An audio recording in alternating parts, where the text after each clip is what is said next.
Well, today marks the birthday of the great American writer, Edgar Allan Poe, who, as you can see, wrote quite a bit. I decided that tonight would make a good opportunity to revisit and share with you one of my favorites from his stories, the Cask of Amontillado. This story was actually adapted in part of the Dark Shadows revival series in the 90s. And so long before I read this, I actually got to see that show. And I didn't make the connection until many years later. I was just a young guy at the time, probably too young to have been watching that. But in any case, it didn't hurt me too bad. Relatively short story, just a few pages, and I hope you enjoy it as much as I do.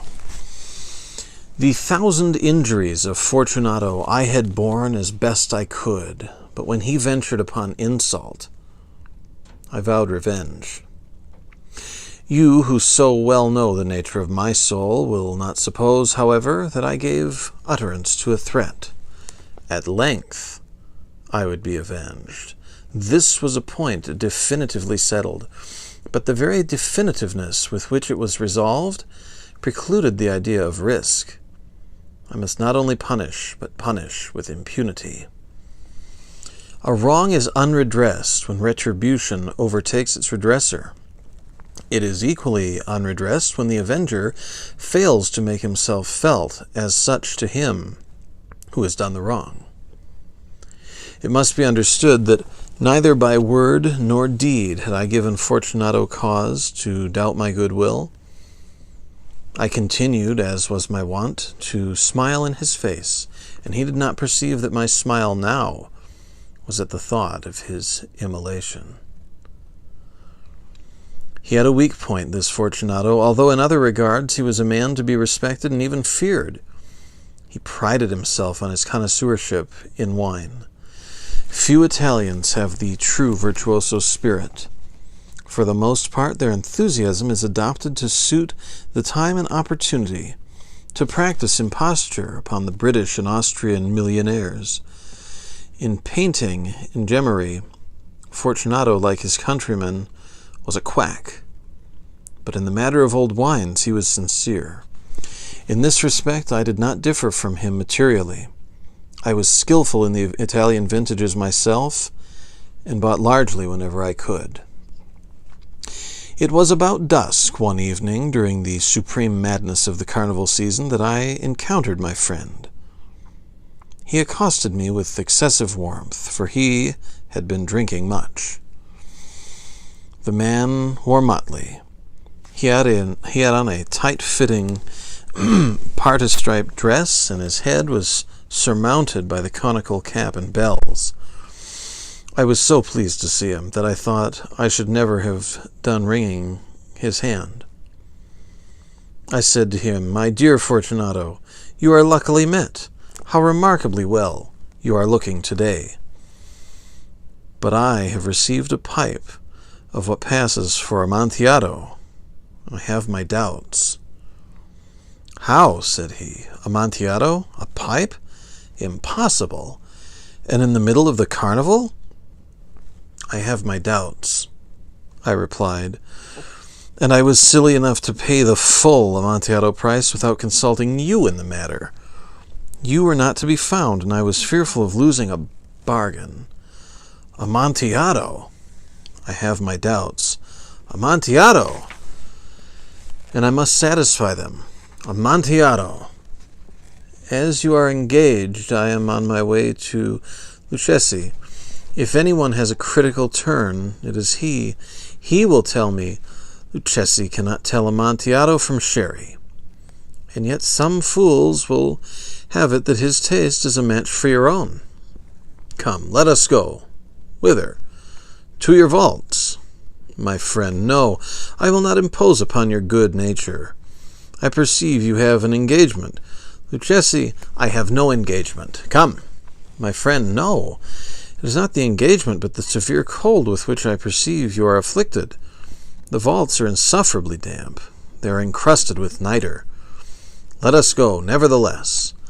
The cold is merely nothing. Amontillado. You have been imposed upon, and as for Lucchesi, he cannot distinguish sherry from Amontillado.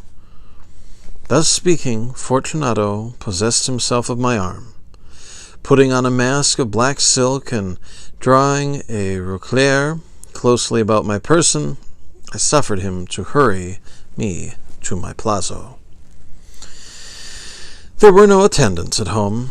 They had abandoned to make merry in honor of the time.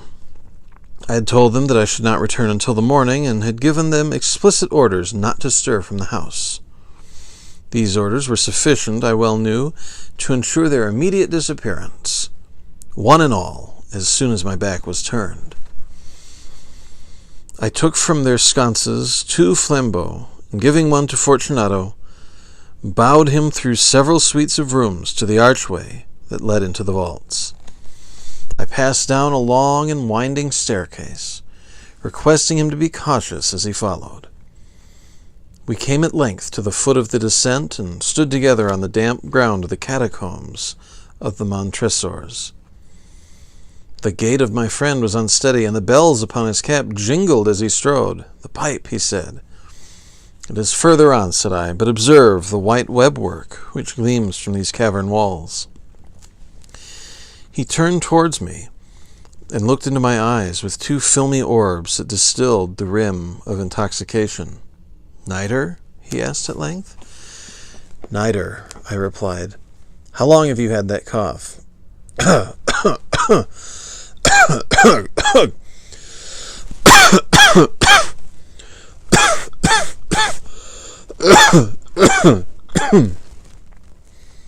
My poor friend found it impossible to reply for many minutes. "It is nothing," he said at last. "Come," I said with decision, "we will go back. Your health is precious. You are rich, respected, admired, beloved. You are happy as once I was. You are a man to be missed. For me it is no matter. We will go back. You will be ill, and I cannot be responsible. Besides, there is Lucchesi." "Enough," he said.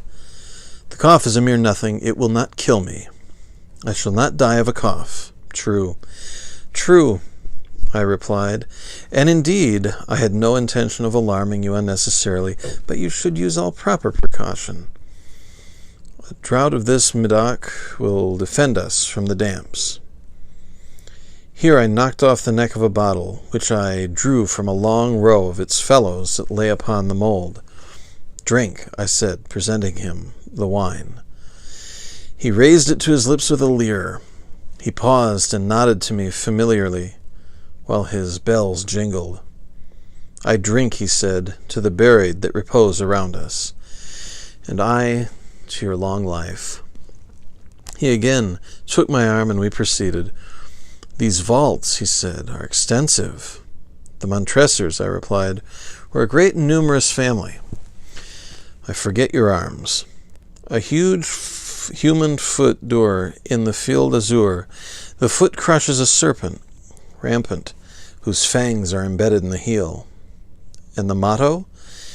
Nemo me impune licet." "Good," he said. The wine sparkled in his eyes, and the bells jingled. My own fancy grew warm with the Medoc. We had passed through the walls of piled bones, with casks and puncheons intermingling with the inmost recesses of the catacombs. I paused again, and this time I made bold to seize Fortunato by an arm above the elbow. "The nitre," I said. "See, it increases. It hangs like moss upon the vaults. We are below the river's bed. The drops of moisture trickled among the bones. Come, we will go back ere it is too late. Your cough." "It is nothing," he said. "Let us go on. But first another draught of the Medoc." I broke and reached him a flaschon of de Grave. He emptied it at a breath. His eyes flashed with a fierce light. He laughed and threw the bottle upwards, with a gesticulation I did not understand. I looked at him in surprise. He repeated the movement, a grotesque one. "You do not comprehend?" he said. "Not I," replied. "Then you are not of the Brotherhood." "How?" "You are not of the Masons." Yes, I said. Yes. "You? Impossible. A Mason?" "A Mason," I replied. "A sign," he said. "It is this," I answered, producing a trowel from beneath the folds of my roquelaire. "You jest," he exclaimed, recoiling a few paces. "But let us proceed to the Amontillado." "It is so," I said, replacing the tool beneath the cloak and again offering him my arm. He leaned upon it heavily. We continued our route in search of the Amontillado. We passed through a range of low arches, descended, passed on, and descending again, arrived at a deep crypt in which the foulness of the air caused our flambeaux rather to glow than flame. At the most remote end of the crypt there appeared another less spacious. Its walls had been lined with human remains, piled to the vault overhead in the fashion of the great catacombs of Paris. 3 sides of this interior crypt were still ornamented in this manner. From the 4th, the bones had been thrown down and lay promiscuously upon the earth, forming at one point a mound of some size. Within the wall, thus exposed by the displacing of the bones, we perceived a still interior recess, in depth about 4 feet, in width 3, in height 6 or 7. It seemed to have been constructed for no especial use within itself, but formed merely the interval between 2 of the colossal supports of the roof of the catacombs, and was backed by one of their circumscribing walls of solid granite. It was in vain that Fortunato, uplifting his dull torch, endeavored to pry into the depths of the recess. Its termination, the feeble light, did not enable us to see. "Proceed," I said. "Herein is the Amontillado.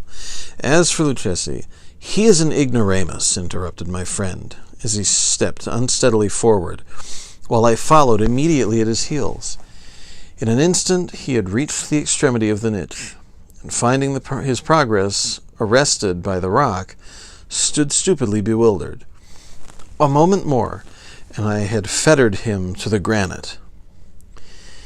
In its surface were 2 iron staples, distant from each other about 2 feet horizontally.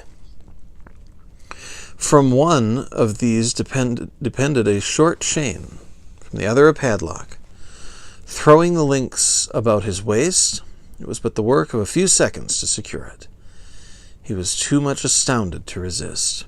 Withdrawing the key, I stepped back from the recess.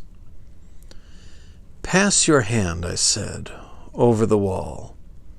You cannot help feeling the nitre. Indeed, it is very damp. Once more, let me implore you to return. No? Then I must positively leave you, but I must first render you all the little attentions in my power."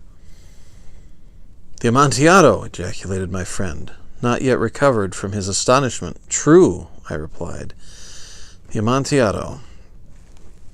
As I said these words, I busied myself among the pile of bones of which I have before spoken. Throwing them aside, I soon uncovered a quantity of building stone and mortar. With these materials, and with the aid of my trowel, I began vigorously to wall up the entrance of the niche.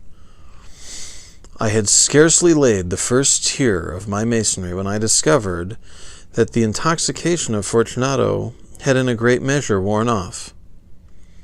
The earliest indication I had of this was a low moaning cry from the depths of the recess. It was not the cry of a drunken man. There was then a long, obstinate silence. I laid the 2nd tier, and the 3rd, and the 4th, and then I heard the furious vibrations of the chain. The noise lasted for several minutes, during which, that I might hearken to it with the more satisfaction, I ceased my labors and sat down upon the bones. When at last the clanking subsided, I resumed the trowel and finished without interruption the 5th, the 6th, and the 7th tier. The wall was now nearly upon a level with my breast. I again paused, and holding the flambeau over the mason work, threw a few feeble rays upon the figure within. A succession of loud and shrill screams, bursting suddenly from the throat of the chained form, seemed to thrust me violently back. For a brief moment I hesitated. I trembled. Unsheathing my rapier, I began to grope with it about the recess, but the thought of an instant reassured me. I placed my hand upon the solid fabric of the catacombs and felt satisfied. I reapproached the wall.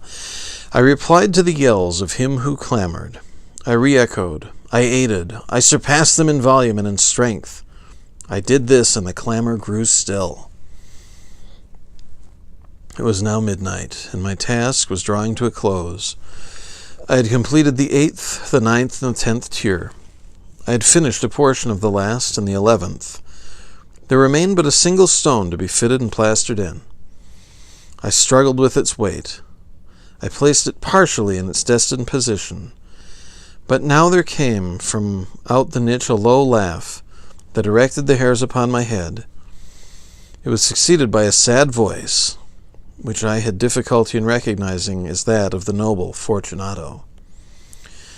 The voice said, "Ha ha ha, he he, a very good joke indeed, an excellent jest. We will have many a rich laugh about it at the palazzo, over our wine. The Amontillado," I said. "Ah, yes, the Amontillado. But is it not getting late? Will not they be awaiting us at the palazzo, the Lady Fortunato, and the rest? Let us be gone." "Yes," I said, "let us be gone." "For the love of God, Montresor." "Yes," I said, "for the love of God." But to those words I hearkened in vain for a reply. I grew patient. I called aloud, "Fortunato!" No answer. I called again, "Fortunato!" No answer still. I thrust a torch through the remaining aperture and let it fall within. There came forth in return only a jingling of the bells. My heart grew sick on account of the dampness of the catacombs. I hastened to make an end of my labor.